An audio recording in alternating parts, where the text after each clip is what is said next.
Hi everyone, Hi.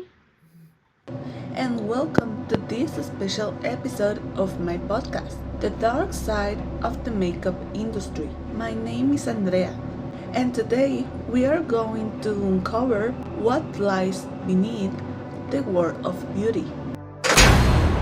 Makeup is everywhere. Every year, the global cosmetic industry generates billions of dollars in revenue.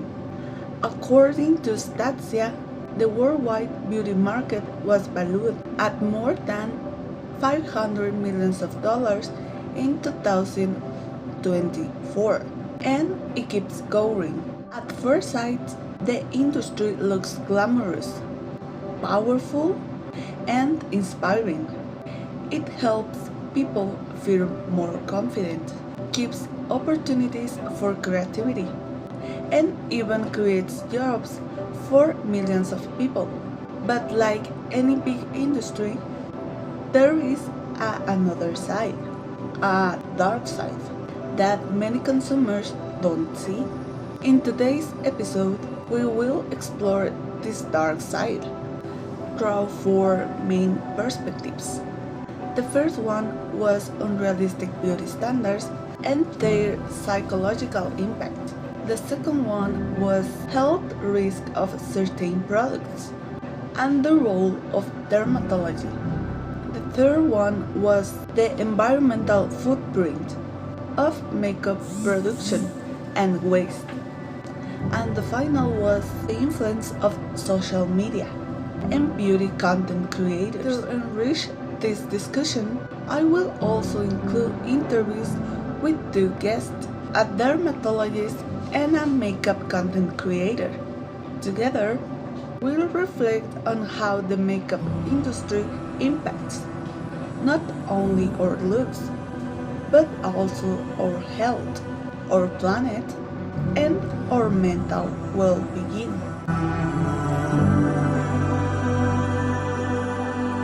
Let's begin with the psychological impact. From magazines to TikTok, makeup is always presented as a way to achieve perfection. Models with flawless skin and sculpted features dominates advertisement, while filters and editing tools make faces appear unrealistic, smooth, and symmetrical. This content exposure to perfection leads to a phenomenon called social comparison. People, especially young women and teenagers, start comparing their real, imperfect selves to these artificial standards. Studies for the American Psychological Association show the constant exposure to beauty centered content can increase anxiety, depression, and body dissatisfaction, but makeup itself is not the villain. For many people, makeup is empowering. It allows self expression. It can be an art form, and it helps boost confidence. The problem arises when the industry pressure consumers feel that they must wear makeup to be beautiful, or that they must always look Instagram ready. This is one of the industry's darkest impacts, turning something that should be fun and empowering into a daily obligation and a source of insecurity. It's important that as a consumers, we ask ourselves, am I wearing makeup because I enjoy it or because I feel I have to? Now, let's talk about something more physical, or skin and health. Many people don't realize how much chemistry goes into the products we use every day. Lipsticks, eyeliners, foundations, all of them contains dozens of ingredients, some safe, others potentially harmful. For example, parabens are often criticized for their possible links to hormone disruption. Heavy metals as lead have been found in certain products, even though companies claim they are with the safe livings and constant use of aggressive makeup can cause pores, leading to acne, irritation, or allergic reactions. To better understand these risks, I will speak with a dermatologist. There are the questions I will be asking. The most frequent issues are allergic contact dermatitis, acne breakouts, commonly called acne cosmetica, clogged pores, and irritant reactions, especially around the eyes. In some cases, infections can occur if products or brushes are not properly cleaned. It depends on the individual sensitivity, but in general, consumers should be cautious with fragrances, parabens, formaldehyde-releasing preservatives, and certain heavy metals sometimes found in cheaper or unregulated products. People with sensitive skin may also react to alcohol-based formulations and strong dyes. Key habits include always removing makeup before bed with a gentle cleanser, cleaning brushes and sponges regularly, avoiding sharing products with others, choosing non-comedogenic and dermatologist-tested formulas, keeping the skin moisturized and using sunscreen daily under makeup. Not necessarily. Expensive products are not automatically safer, and some affordable brands are perfectly safe and dermatologically tested. What matters most is the formulation, the quality control of the brand, and whether the product is suitable for your specific skin type. Use makeup in moderation, always apply it on clean and well-hydrated skin, and prioritize products that are labeled non-comedogenic and hypoallergenic. Regularly check expiration dates, clean your applicators, and never sleep with makeup on. If you notice persistent irritation or breakouts, consult a dermatologist to identify possible allergies or sensitivities. This interview will help us understand that makeup is not just a beauty product, it's something we apply directly on our skin, often every single day. Being informed is essential.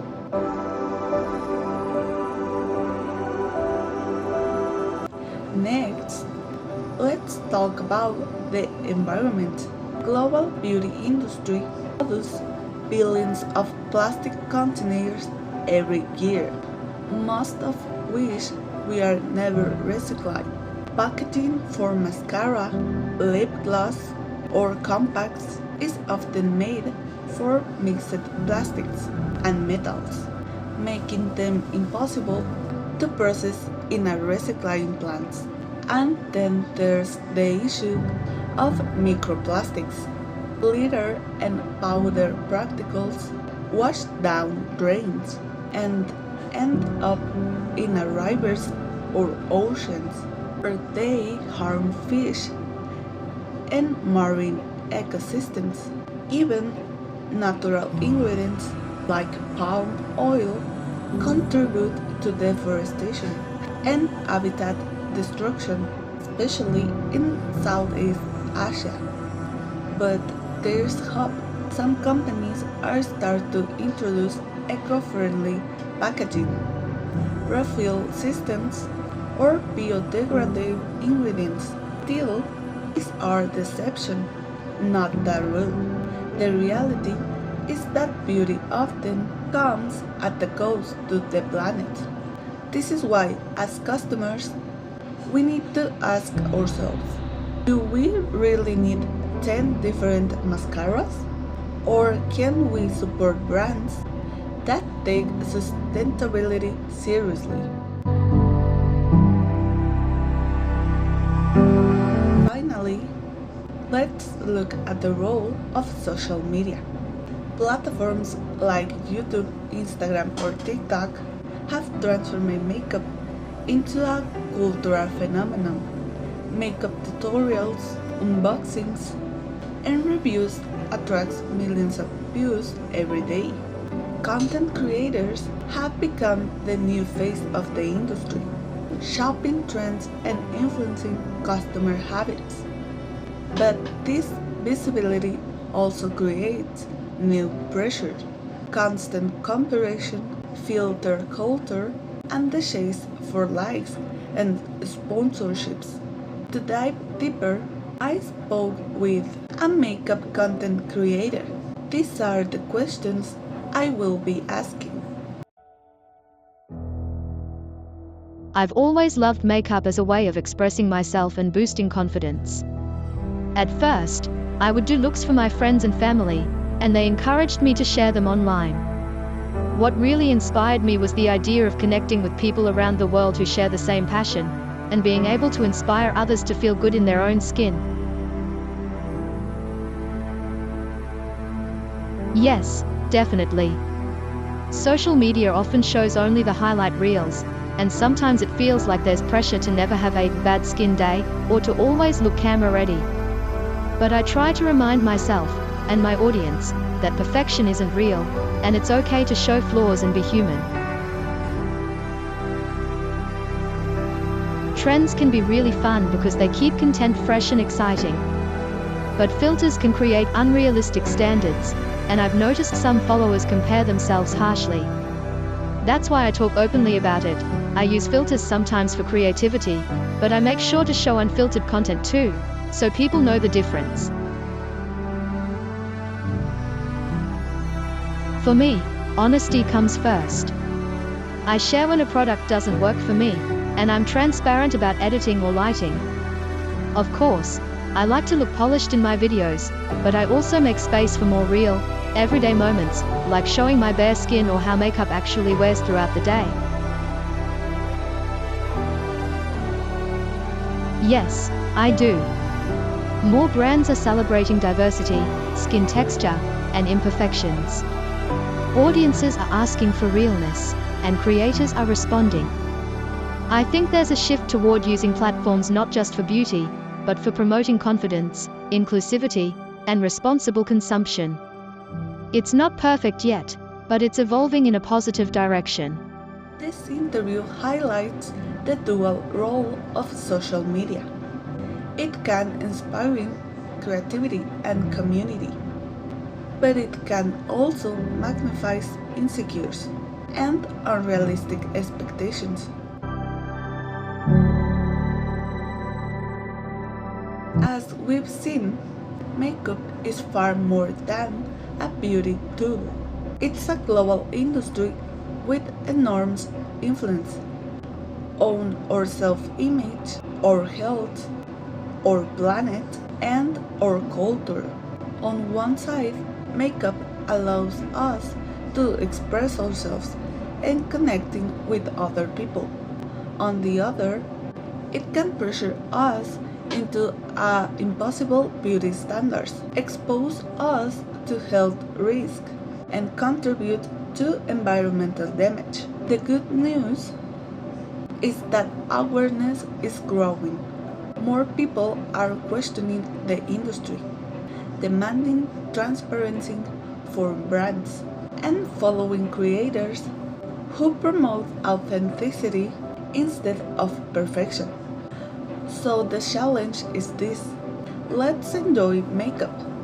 Let's celebrate creativity, but also be conscious consumers. Every purchase we make is a vote for the kind of industry we want to support. I want to thank my two guests for joining me, and I want to thank you, my listeners, for taking the time to reflect the dark side of the makeup industry. Remember, true beauty is not about looking perfect. It's about awareness, authenticity, and confidence. Until next time, thank you for listening. Goodbye.